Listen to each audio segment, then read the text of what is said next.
फुलपाखरू शब्द शब्दकोश. पोट, नाम, कीटकांच्या शरीराचा शेवटचा भाग, शेपटीच्या टोकाला स्थित असतो. हृदय, पुनरुत्पादक अवयव आणि पचनसंस्थेचा बराचसा भाग कीटकांच्या उदरात स्थित असतो. प्रौढ, नाम, प्राण्याची पूर्ण वाढ किंवा पूर्ण विकसित अवस्था.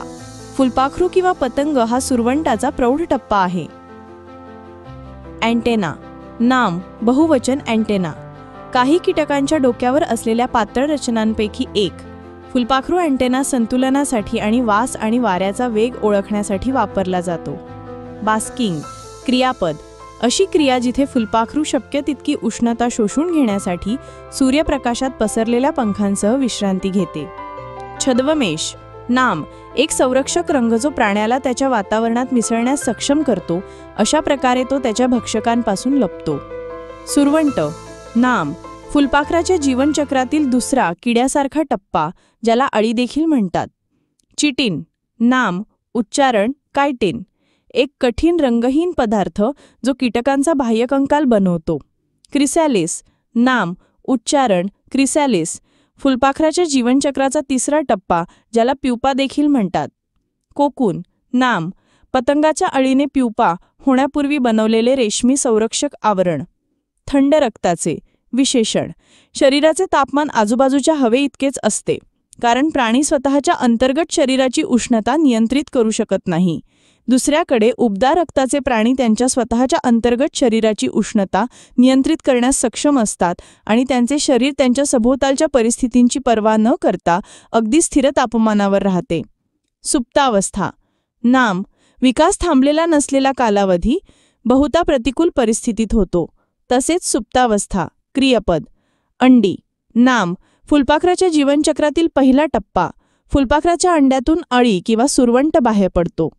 बाह्यकंकाल, नाम, चिटिनपासून बनलेले एक कठीण बाह्य आवरण जे शरीराला आधार देते आणि अंतर्गत अवयवांचे संरक्षण करते. डोके, नाम, कीटकाच्या शरीराचा पुढचा भाग, मौखाचे भाग, डोळे आणि अँटेना येथे स्थित असतात. सुप्तावस्था, याला ओव्हरविंटरिंग असेही म्हणतात. सुप्तावस्था किंवा निष्क्रियतेच्या कालावधीत प्रवेश करण्याची क्रिया, जी विशिष्ट कालावधीत टिकते, ज्यामुळे प्राण्याला गंभीर हवामानात टिकून राहण्यास मदत होते. हिवाळ्यात सुप्तावस्था घेणारी फुलपाखरे प्रजाती त्यांच्यावरून विकासाच्या कोणत्याही टप्प्यावर असे करू शकतात. अंतःप्रेरणा, नाम, जन्मापासूनच प्राण्यांना नैसर्गिकरित्या वागण्याची एक पद्धत, वर्तन शिकवल्याशिवाय देखील ज्ञात असते. तसेच सहजतीने. क्रियापद. जीवनचक्र, नाम, अंडी अवस्थेपासून प्रौढ म्हणून मृत्यूपर्यंत कीटक ज्या टप्प्यात किंवा बदलातून जातो त्याला जीवनचक्र म्हणतात. मॅन्डिबल्स, नाम, चघळणाऱ्या तोंडाच्या भागांसह कीटकांमध्ये दातासारखे जबडे असतात. सुरवंटांना मॅन्डिबल्स असतात, परंतु प्रौढ फुलपाखरांना नसतात. वीण, क्रियापद, प्रजनन आणि संतती निर्माण करण्यासाठी मादी आणि नराची जोडी. मेटामॉर्फॉसिस, नाम, वाढीच्या अवस्थेपासून प्रौढ अवस्थेपर्यंत विकासादरम्यान होणारे स्वरूप आणि सवयीतील स्पष्ट बदल. फुलपाखरे पूर्ण रूपांतरामधून जातात आणि त्यांचे स्वरूप अळ्यापासून प्रौढ अवस्थेपर्यंत पूर्णपणे बदलते. साध्या रूपांतरातून जाणारे कीटक जसे की टोळ या टप्प्यांमध्ये हळूहळू दिसायला बदलतात. स्थलांतर, नाम, प्रतिकूल परिस्थितीतून बाहेर पडण्यासाठी प्राण्यांच्या प्रजातीची अनेक मैलांवर मोठ्या प्रमाणावरील हालचाल. काही फुलपाखरे जसे की मोनार्क हिवाळी परिस्थिती टाळण्यासाठी हजारो मैल स्थलांतर करू शकतात. इतर प्रकारची फुलपाखरे फक्त तुलनेने कमी अंतरावर स्थलांतर करू शकतात. तसेच स्थलांतर क्रियापद. वितळणे, क्रियापद, जुनी त्वचा किंवा बाह्य सांगाडा गमावणे. कीटक गळून पडलेल्या त्वचेच्या जागी मोठा होतो. अमृत, नाम, अनेक फुलांनी तयार होणारा साखरेदार गोड द्रव. अंडी, नाम, बहुवचन ओवा, अंडी, गस्त घालणे. क्रियापद, जोडीदाराच्या शोधात विशिष्ट क्षेत्रावरून उडणे. बसणे, क्रियापद, जोडीदार शोधण्याच्या उद्देशाने उंच वनस्पती किंवा इतर वस्तूवर उतरणे.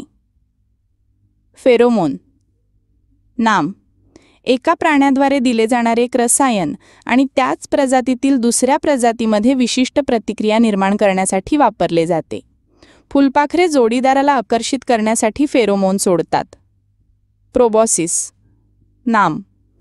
एक पेंढ्यासारखी लवचिक जीभ जी फुलपाखरू द्रव अन्न पिते तेव्हा उघडते आणि नंतर फुलपाखरू खात नसताना पुन्हा सर्पिलामध्ये गुंडाळते.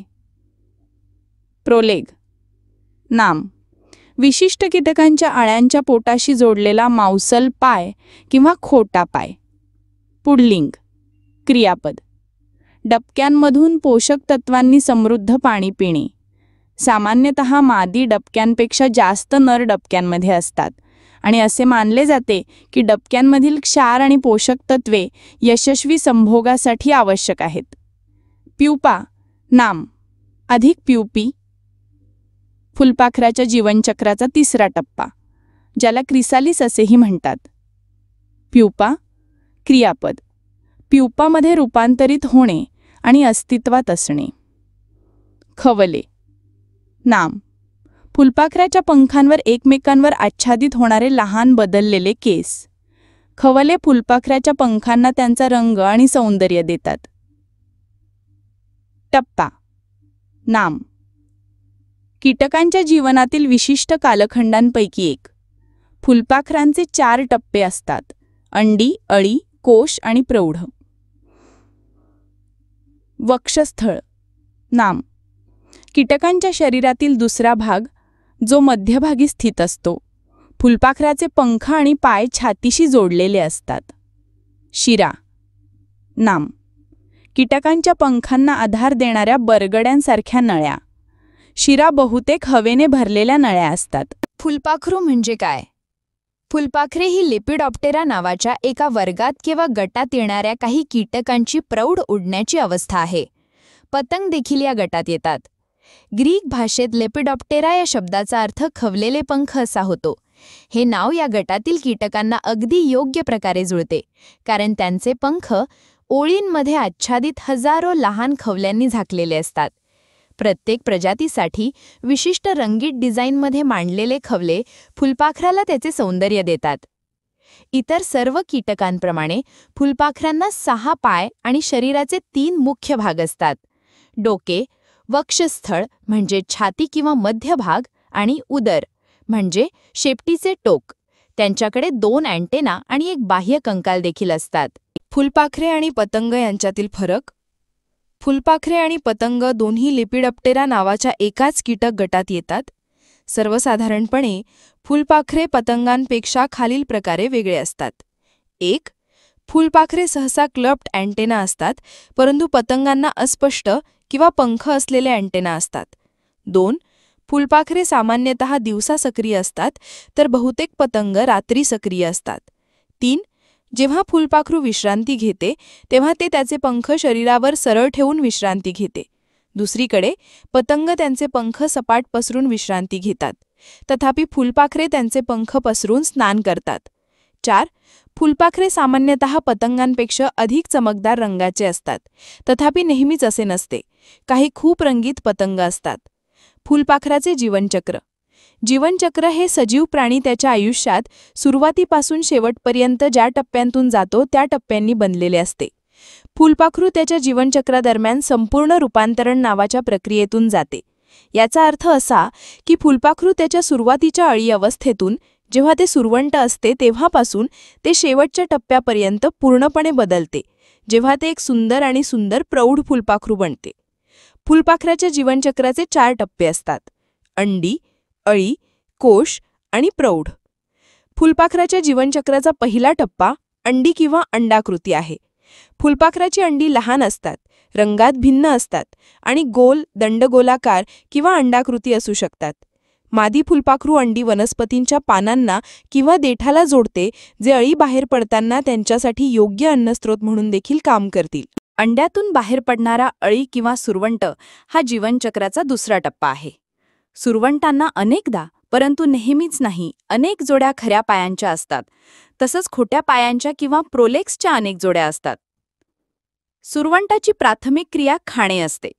त्यांना तीव्र भूक असते आणि ते जवळजवळ सतत खातात. सुरवंट जसजसे खात राहतो तसतसे त्याचे शरीर लक्षणीयरित्या वाढते. तथापि कडक बाह्य त्वचा किंवा बाह्य कंकाल वाढणाऱ्या सुरवंटासोबत वाढत नाही किंवा ताणत नाही. त्याऐवजी जुना बाह्य कंकाल वितळणे नावाच्या प्रक्रियेत बाहेर पडतो आणि त्याच्या जागी एक नवीन मोठा बाह्य कंकाल येतो. एक सुरवंट प्युपा बनण्यापूर्वी 4 ते 5 वितळण्यांमधून जाऊ शकतो. तिसऱ्या टप्प्याला प्युपा किंवा क्रायसॅलिस म्हणतात. सुरवंट स्वतःला एका फांदीला, भिंतीला किंवा इतर कोणत्याही आधाराला जोडतो आणि बाह्य कंकाल फुटून क्रायसॅलिस प्रकट होतो. फुलपाखरामध्ये रूपांतर पूर्ण होईपर्यंत क्रायसॅलिस लहान पोत्यासारखे लटकत राहतो. सामान्य निरीक्षक असा विचार करू शकतो की प्युपा गतिहीन असल्याने या विश्रांतीच्या अवस्थेत फार कमी घडत आहे. तथापि क्रायसॅलिस कवचातच सुरवंटाची रचना मोडली जाते आणि प्रौढ फुलपाखराच्या पंखांमध्ये, शरीरात आणि पायांमध्ये पुनर्रचना केली जाते. प्युपा अन्न खात नाही तर लार्वा अवस्थेने खाल्लेल्या अन्नातून ऊर्जा मिळवते. प्रजातीनुसार प्युपल अवस्थेचा कालावधी फक्त काही दिवस टिकू शकतो किंवा 1 वर्षापेक्षा जास्त काळ टिकू शकतो. अनेक फुलपाखरांच्या प्रजाती हिवाळा घालवतात किंवा प्युपा म्हणून थंडी वाजवतात. जीवनचक्राचा चौथा आणि शेवटचा टप्पा म्हणजे प्रौढ. एकदा क्रायसॅलिस केसिंग फुटले की फुलपाखरू बाहेर पडते. ते अखेरी सोबती करेल आणि अंडी घालेल आणि पुन्हा चक्र सुरू करेल. बहुतेक प्रौढ फुलपाखरे फक्त 1 किंवा 2 आठवडे जगतील, तर काही प्रजाती 18 महिन्यांपर्यंत जगू शकतात. फुलपाखरांच्या क्रियाकलाप. फुलपाखरे हे गुंतागुंतीचे प्राणी आहेत. त्यांचे दैनंदिन जीवन अनेक क्रियाकलापांनी वैशिष्ट्यीकृत केले जाऊ शकते. जर तुम्ही लक्षपूर्वक पाहिले तर तुम्हाला खालीलपैकी अनेक क्रियाकलापांमध्ये फुलपाखरे गुंतलेली दिसतील. काही क्रियाकलापांचे निरीक्षण करण्यासाठी, जसे की हायबर्नेशन, काही गुप्तहेर काम करावे लागू शकते. इतर क्रियाकलाप, जसे की बास्किंग, डबके किंवा स्थलांतर, तुम्हाला योग्य वेळी योग्य ठिकाणी असणे आवश्यक आहे. आहार. लार्वा किंवा सुरवंट अवस्था आणि प्रौढ फुलपाखराच्या अन्नप्राधान्यांमध्ये खूप फरक असतो, मुख्यत्वे त्यांच्या तोंडाच्या भागांमधील फरकांमुळे. फुलपाखराला त्याचे जीवनचक्र पूर्ण करण्यासाठी दोन्ही प्रकारचे अन्न उपलब्ध असले पाहिजे. सुरवंट ते काय खातात याबद्दल खूप विशिष्ट असतात, म्हणूनच मादी फुलपाखरू काही विशिष्ट वनस्पतींवरच अंडी घालते. तिच्या अंड्यातून बाहेर पडणाऱ्या बुक्केल्या सुरवंटांसाठी कोणती वनस्पती योग्य अन्न म्हणून काम करेल हे तिला सहजतेने माहीत असते. सुरवंट जास्त हालचाल करत नाहीत आणि त्यांचे संपूर्ण आयुष्य एकाच वनस्पतीवर किंवा अगदी एकाच पानावर घालवू शकतात. त्यांचे प्राथमिक ध्येय म्हणजे शक्य तितके खाणे, जेणेकरून ती प्युपेट करण्यासाठी पुरेसे मोठे होतील. सुरवंटांमध्ये चघळणारे मोठाचे भाग असतात, ज्याला मॅन्डिबल म्हणतात, ज्यामुळे ते पाने आणि इतर वनस्पतींचे भाग खाऊ शकतात. काही सुरवंटांना कीटक मानले जाते, कारण ते पिकांचे नुकसान करतात. सुरवंटांना अतिरिक्त पाणी पिण्याची आवश्यकता नाही, कारण त्यांना ते खाणाऱ्या वनस्पतींमधून आवश्यक असलेले सर्व काही मिळते. प्रौढ फुलपाखरे ते काय खातात याबद्दल देखील निवडक असतात. सुरवंटांपेक्षा वेगळे फुलपाखरे फिरू शकतात आणि खूप विस्तृत प्रदेशात योग्य अन्न शोधू शकतात. बहुतेक प्रकरणांमध्ये प्रौढ फुलपाखरे फक्त विविध द्रवपदार्थांवरच खाऊ शकतात. ते प्रोबोसिस नावाच्या नळीसारख्या जिभेतून पितात. ते द्रव अन्न पिण्यासाठी गुंडाळते आणि नंतर फुलपाखरू खात नसताना पुन्हा सर्पिलमध्ये गुंडाळते. बहुतेक फुलपाखरे फुलांचे रस पसंत करतात, परंतु काही कुजलेल्या फळांमध्ये, झाडांमध्ये निघणाऱ्या पाण्यामध्ये आणि प्राण्यांच्या विष्ठेत आढळणारे द्रव खातात. फुलपाखरे वाऱ्यापासून संरक्षित सूर्यप्रकाशित भागात खातात. केंटकी विद्यापीठाच्या कीटकशास्त्र विभागाच्या अलीकडच्या अभ्यासात फुलपाखरांना त्यांच्या आकर्षणाच्या संदर्भात 4 सामान्यतः उपलब्ध असलेल्या झिनिया जातींची तुलना करण्यात आली आहे. बास्किंग. फुलपाखरे थंड रक्ताची असतात, म्हणजेच ते स्वतःच्या शरीराचे तापमान नियंत्रित करू शकत नाहीत. परिणामी त्यांच्या शरीराचे तापमान त्यांच्या सभोवतालच्या तापमानाप्रमाणे बदलते. जर त्यांना खूप थंडी पडली तर ते उडू शकत नाहीत आणि पुन्हा उड्डाण सुरू करण्यासाठी त्यांना त्यांचे स्नायू गरम करावे लागतात. फुलपाखरे जोपर्यंत हवा 60 डिग्री ते 108 डिग्री फॅरनहाईट दरम्यान असते तोपर्यंत उडू शकतात, जरी 82 ते 100 डिग्री फॅरनहाईट दरम्यान तापमान सर्वोत्तम असते. जर तापमान खूप कमी झाले तर ते सूर्यप्रकाशाच्या ठिकाणी हलक्या रंगाचा दगड, वाळू किंवा पान शोधू शकतात आणि बास्केटबॉल खेळू शकतात. सूर्याची उष्णता शोषण्यासाठी फुलपाखरे त्यांचे पंख पसरून बास्केटबॉल खेळतात. पुडलिंग. जेव्हा फुलपाखरे खूप गरम होतात तेव्हा ते सावलीसाठी किंवा डबक्यासारख्या थंड ठिकाणी जाऊ शकतात. काही प्रजाती उथळ चिखलाच्या डबक्यात किंवा ओल्या वालुकामय भागात जमतात आणि खनिजांनी समृद्ध पाणी पितात. सामान्यतः मादी डबक्यात जास्त नर असतात आणि असे मानले जाते की यशस्वी मिलनासाठी डबक्यात क्षार आणि पोषक तत्वे आवश्यक असतात.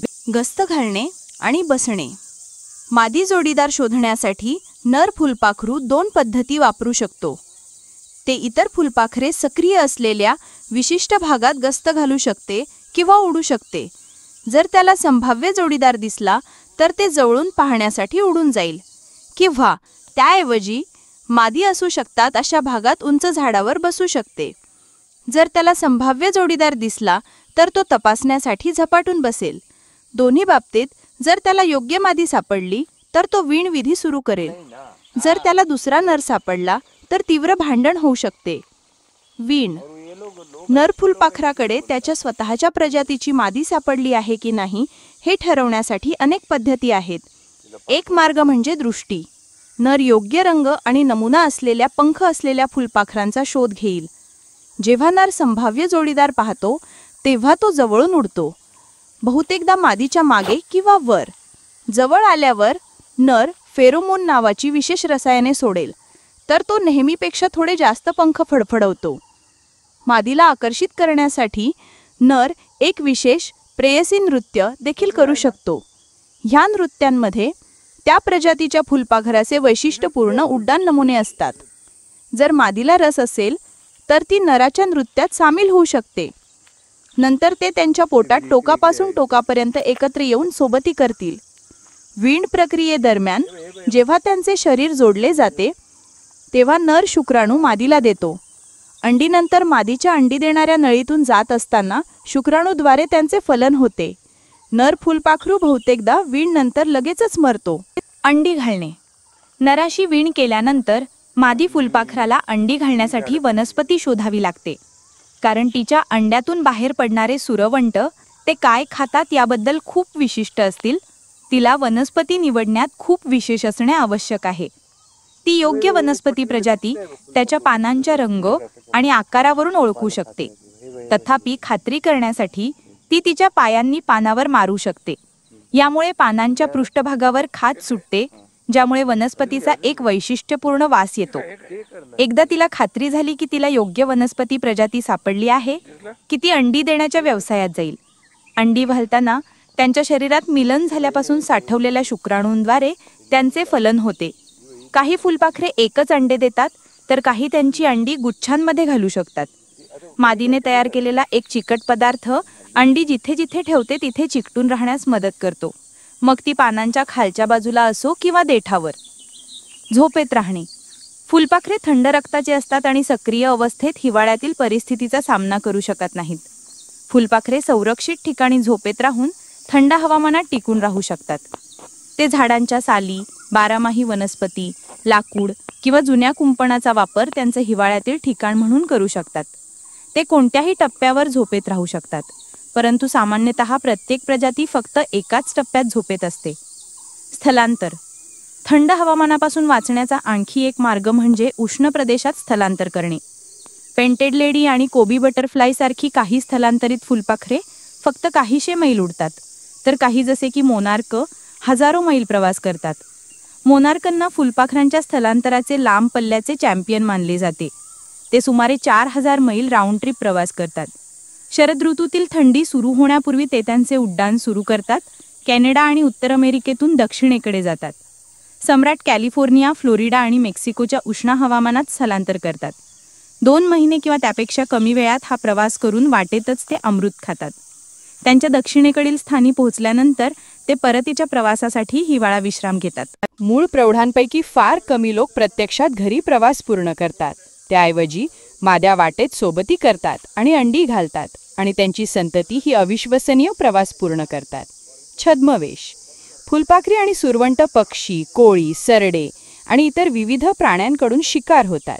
या भुकेला भक्षकांपैकी अनेकांपासून मोठ्या प्रमाणात असुरक्षित असलेल्या लेपिडॉप्टराने स्वतःचे संरक्षण करण्यासाठी अनेक निष्क्रिय मार्ग विकसित केले आहेत.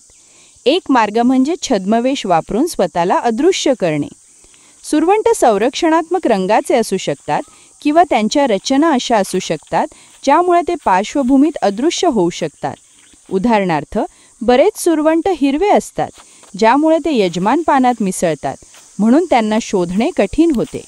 काही अळ्या, विशेषतः उष्णकटिबंधीय प्रदेशातील पक्ष्यांच्या विष्ठेसारखे असतात, एक असा वेश जो त्यांना भक्षकांना अप्रिय बनवतो.